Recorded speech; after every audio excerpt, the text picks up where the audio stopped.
இன்றைக்கு நாம் பார்க்க போகிறது எபேசியர் 19:1-19. நாம் கிறிஸ்துவை மரித்தோரிலிருந்து எழுப்பி, தாம் கிறிஸ்துவை மரித்தோரிலிருந்து எழுப்பி அவரிடத்தில் நடப்பித்த தமது பலத்த சத்துவத்தின் வல்லமைப்படியே விசுவாசிக்கிறவர்களாகிய நம்மிடத்திலே காண்பிக்கும் தம்முடைய வல்லமையின் மகாமேன்மையான மகத்துவம் என்னதென்றும் நீங்கள் அறியும்படிக்கு, கிறிஸ்துவை மரித்தோரிலிருந்து உயிரோடு எழுப்பின அந்த வல்லமையை தேவன் இன்றைக்கு உங்களுக்குள்ளாக நடப்பிக்கிறார். மறுபடியும் சொல்றேன் பாருங்க, நீங்க சொல்லுங்க மறுபடியும். கிறிஸ்துவை மரித்தோரிலிருந்து உயிரோடு எழுப்பின தேவனுடைய அந்த வல்லமை எனக்குள்ளாக இப்பொழுது நடப்பிக்கிறார். இன்றைக்கு எனக்குள்ளே எப்படிப்பட்ட வல்லமை நடப்பிக்கப்படுகிறது? கிறிஸ்துவை மரித்தோரிலிருந்து உயிரோடு கூட எழுப்பின அந்த வல்லமை. அந்த வல்லமை சாதாரணமான வல்லமை அல்ல. ஒரு மரித்தோரை உயிரோடு எழுப்பின வல்லமை அல்ல, ஒட்டுமொத்த உலகத்தையே உயிரோடு எழுப்பின வல்லமை. நோவா காலத்திலிருந்து இனி இந்த உலகம் எத்தனை நாட்கள் இயங்க போகிறதோ, எத்தனை பேர் கிறிஸ்துவுக்குள் விசுவாசம் வைக்க போகிறார்களோ, அத்தனை பேர் அவருடைய மரணத்திலே உயிரோடு கூட எழுப்பிட்டாருங்க. ஒரு மனிதனுடைய மரணம் அல்ல, அத்தனை பேரை எழுப்பிட்டாரு. அந்த வல்லமை இன்றைக்கு உங்களுக்குள் கிரியை செய்கிறது. அந்த வல்லமை இன்றைக்கு உங்களுக்குள் கிரியை செய்கிறது. அல்லேலூயா. அந்த வல்லமை உங்களுக்குள்ள கிரியை செய்தனா இதை எப்படி நீங்கள் அப்ளை பண்ண போறீங்க? இப்போ அப்ளிகேஷன் தானே முக்கியம்.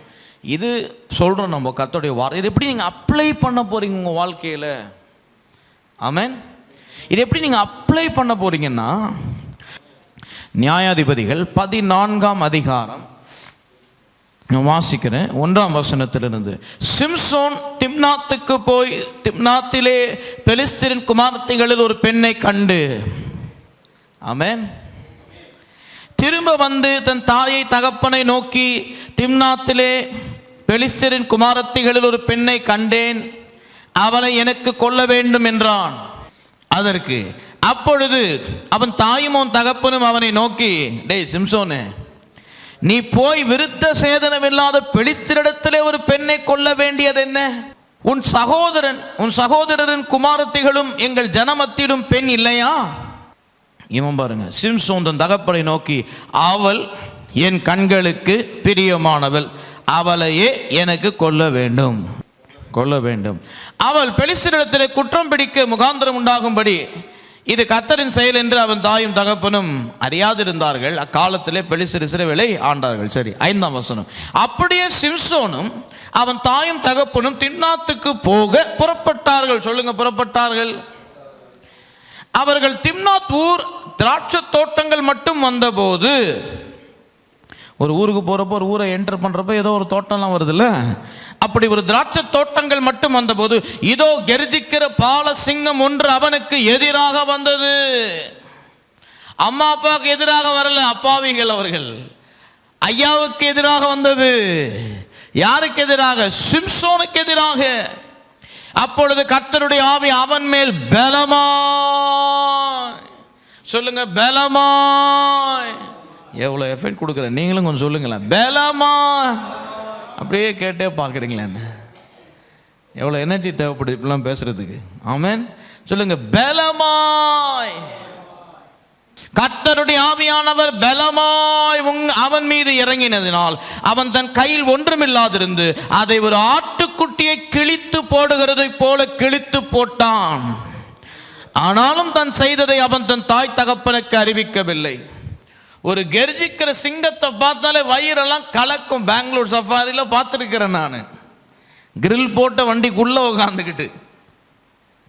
அமெரிக்காவில் பார்த்துருக்க கிரில்லாம் இல்லை, ஓப்பன் ஜீப்பு, கன்று வச்சுட்டு உட்காந்துருப்பாங்க. ஓப்பன் ஜீப்பு கிட்ட வந்தாலே விட்டுருப்பா, நீ போய் என்ன எங்கேருந்து கூட்டது விட்டுரு, எனக்கு இந்த டிக்கெட்டு காசு வேணாம், ஒன்று வேணாம், விடு சாமி, ஆளை விடு. வந்து சும்மா அப்படி நின்று பார்த்தாலே போதும். நம்பால சும்மா முறைக்கணும், அதை முறைக்கலாம் தேவையில்லை, நடந்து வந்தாலே போதும், கதி கலங்கிடும். ஆமாங்க, ஒரு ரியல் லைனை பார்த்தீங்கன்னா பயந்துருவீங்க. சும்மா அந்த குட்டி கிட்டி ஏதோ ஒன்று கிடைக்கிறது பார்த்துட்டு வரோம் நம்ம இந்த ஜூவில் அந்த ஜூவில் போய். ரியலான ஒரு லைனை பார்த்துட்டிங்கன்னா ஒரு வாட்டி கத்திச்சு பாருங்க, சாப்பிடவே முடியல அன்றைக்கி மதியம் சாப்பாடு. அந்த கத்தல், அந்த சத்தம், வேதம் சொல்லுதில்ல, சங்கீதம் 29ஆம் அதிகாரத்தை, கர்த்தருடைய சத்தம் வனாந்தரத்தை அதிர பண்ணுகிறது, பெண்மான்களை ஈன பண்ணுகிறது, அக்கினி ஜுவாலையை அது பிளக்கிறது. அவர் சிங்கத்துக்கு ஒப்பா இருக்கிறாரு. ஒரு சத்தம் கெர்ஜிக்குது பாருங்க, உள்ள குடல் கிடலாம் அப்படியே ஒதுருது. ஆமென். அவ்வளோ ஸ்ட்ராங்காக இருக்குது. அவ்வளோ ஸ்ட்ராங்காக மட்டும் இல்லை, அவ்வளோ போல்டாக இருக்குது. ஆமென். அப்படிப்பட்ட ஒரு சிங்கத்தை பார்த்தா என்ன ஆகும்? சிலருக்கு தானாக பிபி ஏறிடும், சிலர் மயக்கம் வந்து விழுந்துருவான். ஆமென்.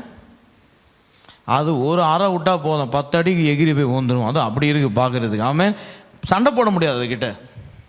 நீங்கள் அன்பாக தான் பழக முடியும், சண்டைலாம் போட முடியாது. கட்டை கிட்ட கன்னை வச்சு ஷூட் பண்ணிக்கலாம், கத்தி வச்சு அதெல்லாம் பண்ணலாம். மற்றபடி ஸ்ட்ரெயிட் ஃபைட்டெல்லாம் வாய்ப்பே கிடையாது. ஆமென். ஒரே அறை தான், அவ்வளோதான். ஆளே இங்கே இருக்கவே மாட்டார், அந்த கார்கிட்ட போய் விழுந்துருவார். விளங்குதா உங்களுக்கு? தானியேல் எழுதின புஸ்தகத்தை வாசிச்சு பாருங்க. தானியேலை சிங்கக்கபில போட்டாங்க. தேவதூதன் வந்து சிங்கத்தின் நாவை கட்டி போட்டான். அப்புறம் யார் அதற்கு காரணமோ அவர்களை ராஜா வந்துட்டு போட்டார்ல. அப்போ வேதம் சொல்லுது, அவர்கள் கீழே தரையில கூட விழல, அதுக்குள்ள எலும்பெல்லாம் அடிச்சு உடைச்சிடுச்சு. எலும்பே உடைச்சிடுச்சு, செதைய மட்டும் எடுக்கல.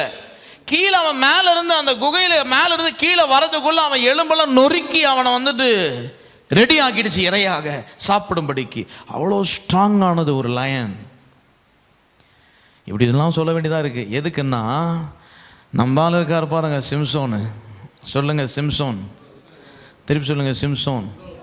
என்ன பண்ணாருன்னா, வெறும் கையை வச்சு, ஆமென், வெறும் கையை வச்சு அதை 2 கிழிச்சிட்டார். அல்லேலூயா. ஏன்னா பரிசுத்த ஆவியானவர் அவர் மீது பலமாய் இறங்கினார். சொல்லுங்க, பலமாய் இறங்கினார். பரிசுத்த ஆவினா வெறும் அந்நிய பாஷையில பேசுறது மட்டும் இல்லை பிரியமானவர்களே. God has not given you the Holy Spirit just for you to be filled in tongues. God has not just given you the Holy Spirit for you to experience the presence of God. God has also given you His Holy Spirit to reveal His power. Hallelujah. வல்லமை வெளிப்படுத்தும்படி கொடுத்திருக்கிறாரு. அவருடைய உயிர்த்தெழுதலின் வல்லமை வெளிப்படுத்தும்படி கொடுத்திருக்கிறாரு. ஒரு கையில ஒண்ணுமே இல்லை, கூட யாருமே இல்லை. மேல முன்னாடி அப்பா அம்மா போறாங்க, அப்பா அம்மா இன்னும் கூப்பிடல, வான்னாரு சிங்கத்தை. கையை போட்டு 2 கிழிச்சுட்டார். அதை ஒரு கேரி பேக்கை கிழிக்கிற மாதிரி. ஆமென். அது 2 கிழிஞ்சு போகுது. சொல்லுங்க, எனக்குள்ளே உயிர்த்தெழுந்த வல்லமை இருக்கிறது, என் மீது பலமாய் அவர் இறங்குவார். எதெல்லாம் உயிர்ப்பிக்கப்பட வேண்டுமோ என் வாழ்க்கையிலே பரிசுத்த ஆவியானவர் என் மீது, மன்னிக்கவும், அது பழைய ஏற்பாடு. புதிய ஏற்பாடு எனக்குள்ளிருந்து அவர் எழுந்திருக்கிற வேளையிலே, பலமாய் எழுந்திருக்கிற வேளையிலே, நான் பேசுகிற வேளையிலே, கையெல்லாம் பயன்படுத்த தேவையில்லை, நான் பேசுகிற வேளையிலே அங்கே உயிர்த்தெழுந்த வல்லமை செயல்படுகிறது.